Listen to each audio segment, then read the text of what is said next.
आज का केस बिल्कुल टिपिकल एग्जाम्पल है इस चीज का कि वकील साहब अगर सही सलाह दे देते, सही कानूनी सलाह दे देते, तो क्लाइंट का टाइम और पैसा दोनों बच जाता।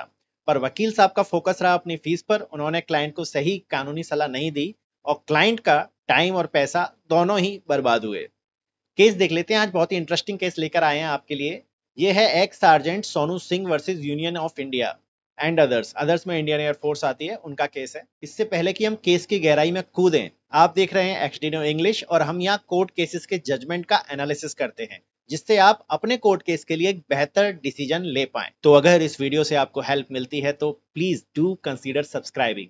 और हाँ, अगर आप कमेंट सेक्शन में एक लिख देंगे, वन टाइप कर देंगे, तो इस वीडियो के चलने की चांसेस थोड़े ज्यादा हो जाएंगे। तो please do consider it. Case देख लेते हैं।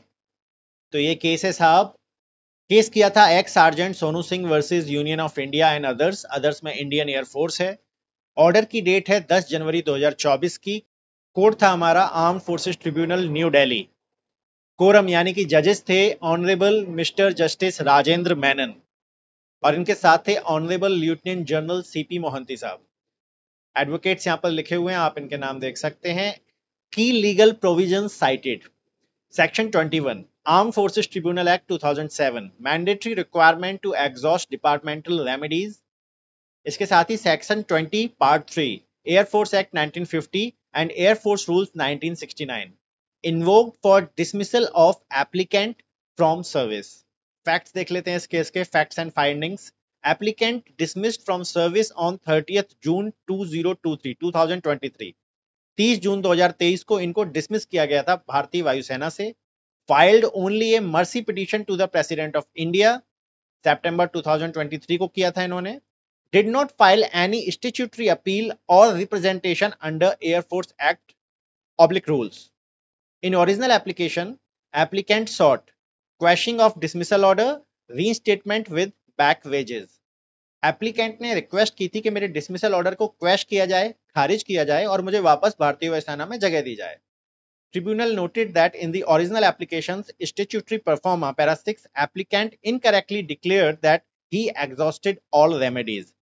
इनका एक परफॉर्मा होता है, जब आप कोर्ट केस करते हैं तो आपको कोर्ट को बताना होता है कि मैंने संस्था से हर तरह की अपील कर ली है और संस्था के किसी भी स्तर पर, मेरी अपील के स्तर पर संस्था ने कोई भी मेरे पक्ष में कार्रवाई नहीं की है, इसीलिए मैं आपके पास आया हूं। इसे कहते हैं कि भाई मैंने सबसे रिक्वेस्ट करके देख लिया, किसी ने मेरी नहीं सुनी, तब मैं आपके पास आया हूं। जब आप ऐसा करते हैं, अपनी सारी अवेलेबल रेमेडीज को एग्जॉस्ट करते हैं, तभी कोर्ट के पास अधिकार होता है कि वो उस केस पर कोई फैसला ले सके। तो इसीलिए अगर आपको किसी भी संस्था से कोई समस्या होती है तो पहले आप उस संस्था में देखिए, लेवल होते हैं, हर संस्था में एक डिस्ट्रिक्ट लेवल होता है, एक रीजनल स्टेट लेवल होता है, उसके बाद एक सेंट्रल लेवल होता है। तो आप क्या कीजिए, जितने भी लेवल हैं सबको एक एक लेटर लिख दीजिए और जो भी आपकी रिक्वेस्ट है आप उसमें मेंशन कर दीजिए।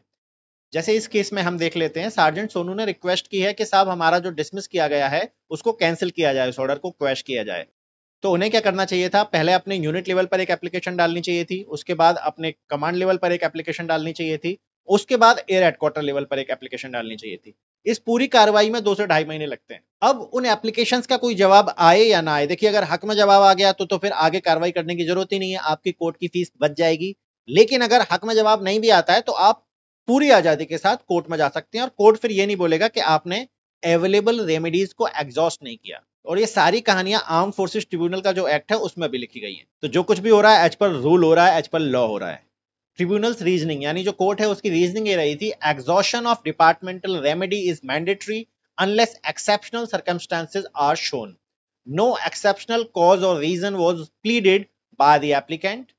Without higher authorities' decision, tribunal is deprived of reasons for dismissal, cannot evaluate legality properly। तो जो ट्रिब्यूनल ने कहा बिल्कुल सही है और उन्होंने ये ऑर्डर पास किया, फाइनल जजमेंट ये आया कि जो original application is not admitted at this stage, जो एप्लीकेशन है वो इस स्टेज पर एडमिट नहीं की जा सकती।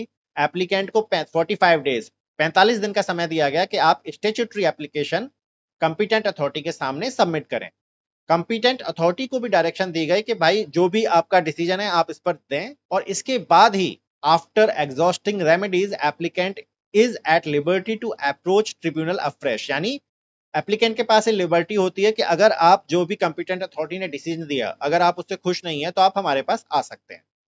अब इस केस से हमने क्या सीखा, आप देखिए एप्लीकेंट का टाइम तो वेस्ट हुआ, एप्लीकेंट ने एप्लीकेशन डाली, अब तुरंत तो उसकी सुनवाई नहीं हुई होगी, टाइम तो लगा ही होगा, आप तो जानती हैं जुडिशरी किस तरह से काम करती है। और एप्लीकेंट को डिसमिस किया गया है, यानी ना तो उसे सैलरी मिल रही है ना ही उसे पेंशन मिल रही है, अपनी सेविंग में से वो बंदा खा रहा है और कोर्ट केस भी कर रहा है। अब आप देखिए एप्लीकेंट कितनी सीरियस क्रिटिकल सिचुएशन में है कि कमाई 1 रुपए नहीं है और खर्चा प्रॉपर चल रहा है, और उस पर आपको पता चले कि आपके वकील ने आपको सही सलाह नहीं दी, आपके वकील ने आपको बताया ही नहीं कि as per arm forces tribunal law आपको अवेलेबल रेमेडीज को एग्जॉस्ट करना पहले से जरूरी होता है। वकील का कुछ नहीं गया, कोर्ट का कुछ नहीं गया, एप्लीकेंट का टाइम वेस्ट हो गया, दूसरा वो और ज्यादा दबाव में आ गया, उसका जो भी फैसला होना था वो और ज्यादा डिले हो गया। तो अगर आपको या आपके किसी नजदीकी व्यक्ति को कोर्ट केस करने की जरूरत पड़े तो आप इस बात का जरूर ध्यान रखिएगा कि आपने अवेलेबल रेमेडीज को पहले से एग्जॉस्ट कर लिया है, और उस पर्टिकुलर कोर्ट के जो भी नियम हैं, जो भी रूल्स हैं, वो क्या कहते हैं, एक बार उसको गो थ्रू करना बहुत ज्यादा जरूरी है।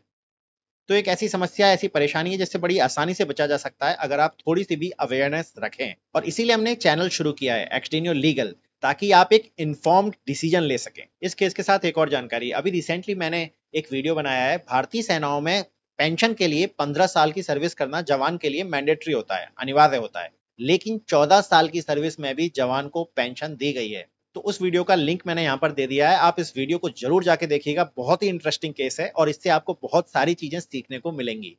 तो इस वीडियो में इतना ही, तब तक के लिए स्टे अवेयर, स्टे इन्फॉर्म्ड। आप देख रहे थे एक्सटेनियो लीगल, नाम याद रखिएगा।